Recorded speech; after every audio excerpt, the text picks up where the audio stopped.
नमस्कार, मैं कमलेश कबीर आपका एक बार फिर स्वागत करता हूं इस नए एपिसोड में।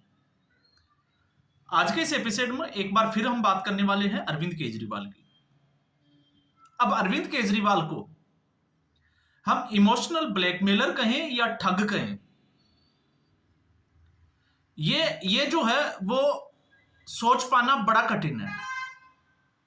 अब इमोशनल ब्लैकमेलर की बात हम करते हैं तो उसका आधार यह है कि जिस तरीके से दिल्ली की जनता को भावनात्मक तौर पे जो है वो अरविंद केजरीवाल ने ठगा। अब भावनात्मक तौर पे कैसे? एक आम आदमी का जिस तरीके से एक स्टूडियो में बैठकर एक कंपनी हायर करके उसके हिसाब से जो है वो ढीले कपड़े पहनना, मफलर लगाना, मुंह लटकाना, मेकअप करना, तो वो सारे तौर तरीके, क्योंकि वो आपको पता होगा सोशल मीडिया पे वो चीजें वायरल भी है। और फिर उसके बाद में बच्चों तक की कसम खाना, राजनीति को साफ सुथरा करने की बात करना, नैतिकता की दुहाई देना, तो ये एक सीधे तौर से लोगों से भावनात्मक जुड़ाव था, लेकिन उस भावनाओं की कदर नहीं करते हुए अरविंद केजरीवाल ने इन लोगों के साथ धोखा किया। तो इसलिए हम इमोशनल ब्लैकमेलर कह सकते हैं। दूसरा, अगर हम ठग की बात करें तो फिर उसके बाद में जिस तरीके से दिल्ली की जनता को ठगना शुरू किया, अब कैसे कैसे ठगा उसकी रिपोर्ट जो है वो अब बाहर आना शुरू हो रही है। तो जिस तरीके से शराब घोटाले की 208 पेज की एक पूरी रिपोर्ट जो है वो सीएजी की सदन में रखी गई, उसके बाद में आज मुख्यमंत्री रेखा गुप्ता ने एक और सीएजी की रिपोर्ट जो है वो लगभग 7 पेज की रिपोर्ट है जो सदन के पटल पे रखी, जो स्वास्थ्य घोटालों से जुड़ी हुई खबर रिपोर्ट है। तो अब एक के बाद एक जो है वो अरविंद केजरीवाल की पोल खुलना शुरू हो गई है। अब आप सोच के देखिए, एक नैतिकता के तौर पे कि एक व्यक्ति 2013 से लेकर 2016 तक सीएजी की रिपोर्ट को हाथ में रखता था, और सीएजी की रिपोर्ट चाहे वो 2010 के राष्ट्रमंडल खेलों की हो, फिर टैंकर से जुड़े माफिया से रिलेटेड हो, या फिर इसके अलावा और भी बहुत सारी अनियमितताओं से जुड़ी हुई हो, और फिर लगातार जो है वो केंद्र सरकार से ये मांग करना कि शीला दीक्षित को 2 महीने के अंदर जेल भेजा जाना चाहिए। और आज उसी सीएजी की रिपोर्ट से अरविंद केजरीवाल भागता फिर रहा है। अब ऐसी स्थिति में आप सोच के देखिए, अरविंद केजरीवाल ने पूरी ताकत लगाई कि किसी भी तरीके से आम आदमी पार्टी की सरकार वापस आ जाए। और आप मान लीजिए इसका उल्टा हो जाता कि आम आदमी पार्टी की सरकार एक बार फिर जो है वो सत्ता में आ जाती, तो अगले 5 साल के लिए सीएजी की रिपोर्ट को फिर दबा दिया जाता और जनता को पता ही नहीं चलता कि हो क्या रहा है। अब इससे पहले हम ऑलरेडी जो है वो शराब घोटाले की जो सीएजी की रिपोर्ट है उसके ऊपर 2 दिन पहले हम डिस्कस कर चुके हैं। आज के इस एपिसोड में हम सिर्फ और सिर्फ स्वास्थ्य घोटाले की जो सीएजी की रिपोर्ट है उसकी हम जिक्र करेंगे कि आखिर कौन से मापदंड है जो सीएजी ने अरविंद केजरीवाल के लिए अपनी रिपोर्ट में जो है वो ऑडिट किया है।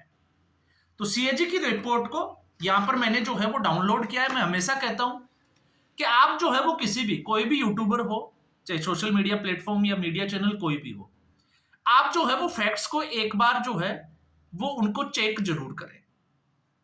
इसमें आपको किसी की जरूरत नहीं है। सीएजी की रिपोर्ट जो है वो आपको अवेलेबल है, आप डाउनलोड करें और उसके बाद में उसको समझें।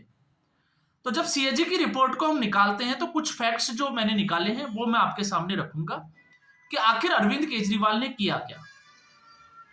तो इसमें पहला जो है वो पॉइंट, भारत सरकार ने कोरोना महामारी के दौरान 787 करोड़ रुपए जारी किए थे, 787 करोड़, लेकिन खर्च केवल 582 करोड़ रुपए किए गए।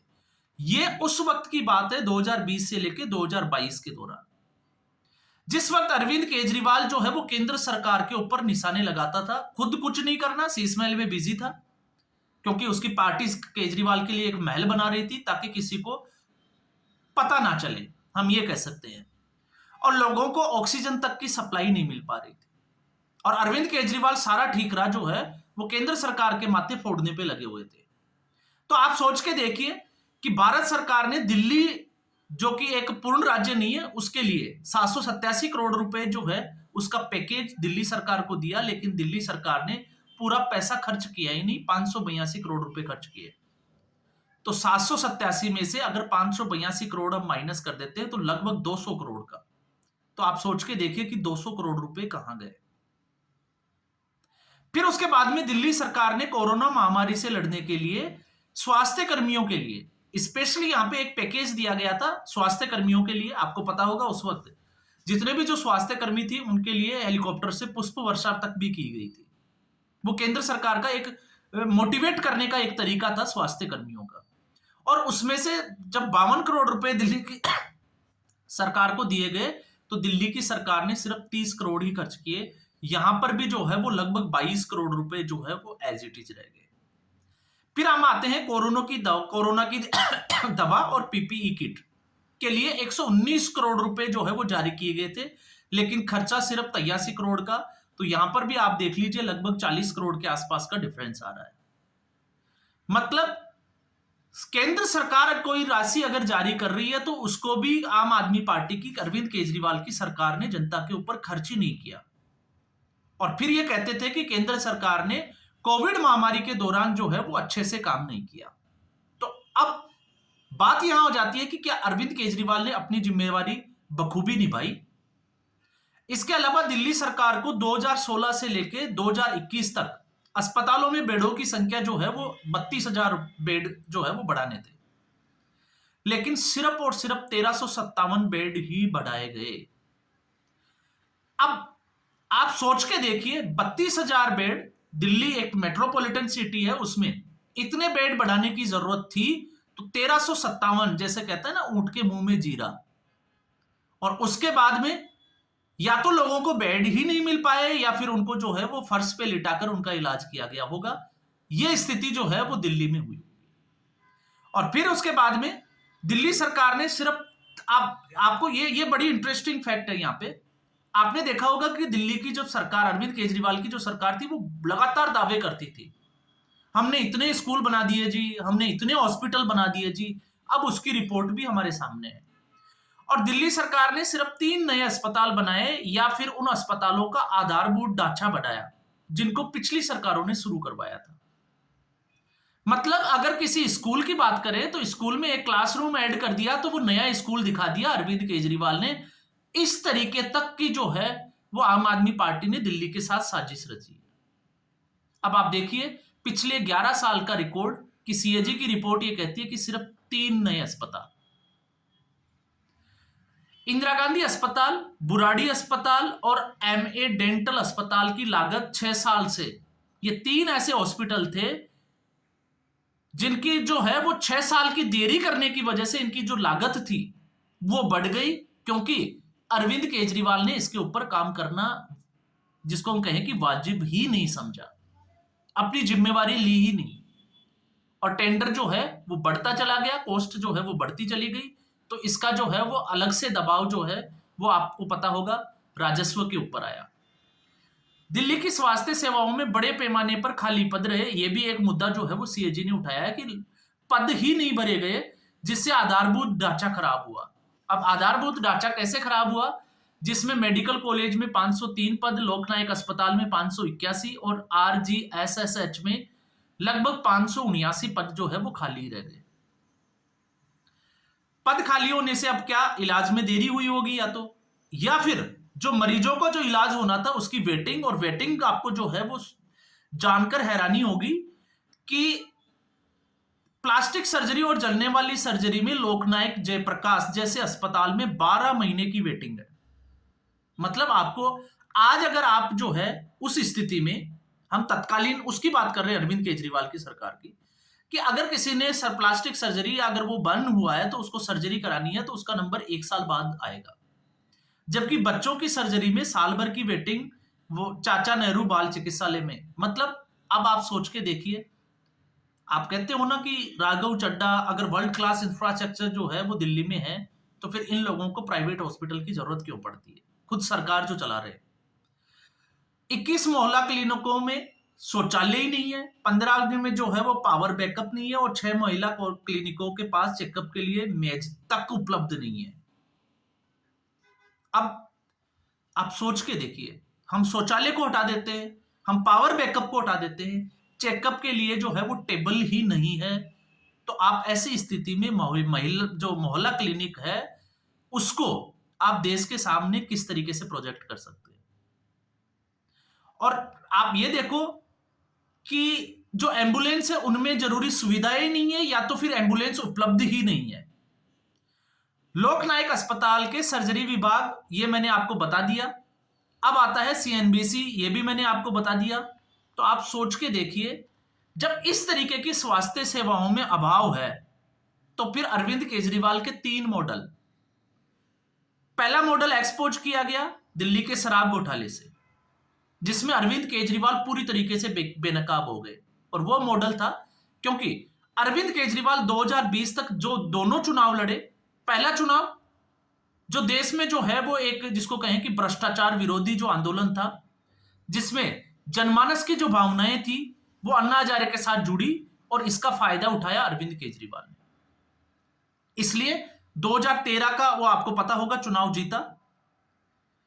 उसमें 49 दिन में बड़ी चालाकी के साथ कांग्रेस पार्टी से समर्थन भी लिया, और फिर उसके बाद सरकार भी गिराई। तो लोगों को लगा कि कांग्रेस पार्टी जो है वो पिछली बार घोटालों में जुड़ी हुई थी, तो शायद वो काम नहीं करने दे रही होगी। तो 2015 में 67 सीटें थी। 5 साल जो है वो कम है, इसलिए मुझे और वक्त चाहिए, ऐसा कहकर जो है वो 2020 का चुनाव लड़ा अरविंद केजरीवाल ने, और फिर वो सत्ता में आ गया। लेकिन 2025 तक आते आते अरविंद केजरीवाल खुद ही बेनकाब हुए, और ये इसलिए जो है उसका कट्टर ईमानदारी का जो मॉडल है वो एक्सपोज हुआ 2020 से लेकर 2025 के इस चुनाव तक।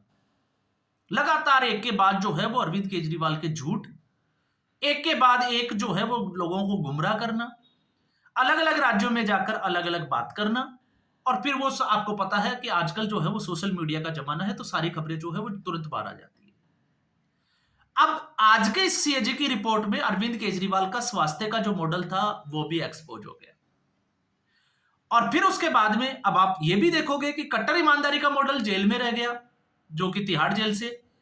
फिर उसके बाद स्वास्थ्य का मॉडल सत्येंद्र जैन, वो भी जेल में रहा, और एक बचता है शिक्षा का मॉडल मनीष सिसोदिया, वो भी जेल में रहा, जिसका अभी एक्सपोज होना बाकी है। तो आप देखते जाइए, अभी जो है वो परत दर परत, और जब इस तरीके से जो है वो चीजें सामने आएगी सीएजी की रिपोर्ट, हालांकि जो शराब घोटाले की जो रिपोर्ट थी वो पीएससी को भेज दी गई है। अब पीएससी उस पर एक्शन लेगा 2 महीने में, और किस तरीके से वो एक्शन लेता है वो थोड़ा सा जो है वो देखने वाली बात है, क्योंकि इससे अरविंद केजरीवाल की मुश्किलें बढ़ सकती है। तो सीधे तौर से अरविंद केजरीवाल फंसते हुए नजर आ रहे हैं, आम आदमी पार्टी बौखलाहट में है। इसलिए सीएजी की रिपोर्ट के साथ में आपने देखा होगा, जब भी आप चाहे संसद की कार्रवाई देख लीजिए, लोकसभा या राज्यसभा की, जब विपक्ष जो है वो हंगामा करता है और सरकार से सवाल पूछता है, और जब ये लगता है कि सरकार जो है वो अब इस सवाल के ऊपर जवाब भी देगी और विपक्ष को घेरेगी भी, तो उस वक्त जो सांसद है वो वेल में आके हंगामा करते हैं, ताकि लोगों के कानों तक उनकी आवाज जाए, जो बोल रहा है उनकी आवाज जो है वो उसको दबा दिया जाए, तो लोगों के समझ में ही नहीं आएगा। अक्सर जब प्रधानमंत्री नरेंद्र मोदी बोलते हैं तो आपने ये चीज देखी होगी। अब ठीक ऐसा ही जो है वो फॉलो किया जा रहा है दिल्ली विधानसभा में। लेकिन जिस तरीके से जो है वो आम आदमी पार्टी के एमएलए को, विधायकों को जो है वो सस्पेंड किया गया, तो उसके बाद में हल्ला तो हो नहीं सकता। इसलिए अगर कोई व्यक्ति विधानसभा की कार्रवाई देख रहा है तो उसको अच्छे से समझ में आ रहा है कि सीएजी की रिपोर्ट में क्या क्या रखा हुआ है। तो अब आप समझ गए होंगे कि हंगामा क्यों चल रहा है। तो आज के एपिसोड में बस इतना ही। उम्मीद करूंगा वीडियो एपिसोड आपको पसंद आया होगा। वीडियो को लाइक करें, शेयर करें, चैनल जरूर सब्सक्राइब करें। धन्यवाद।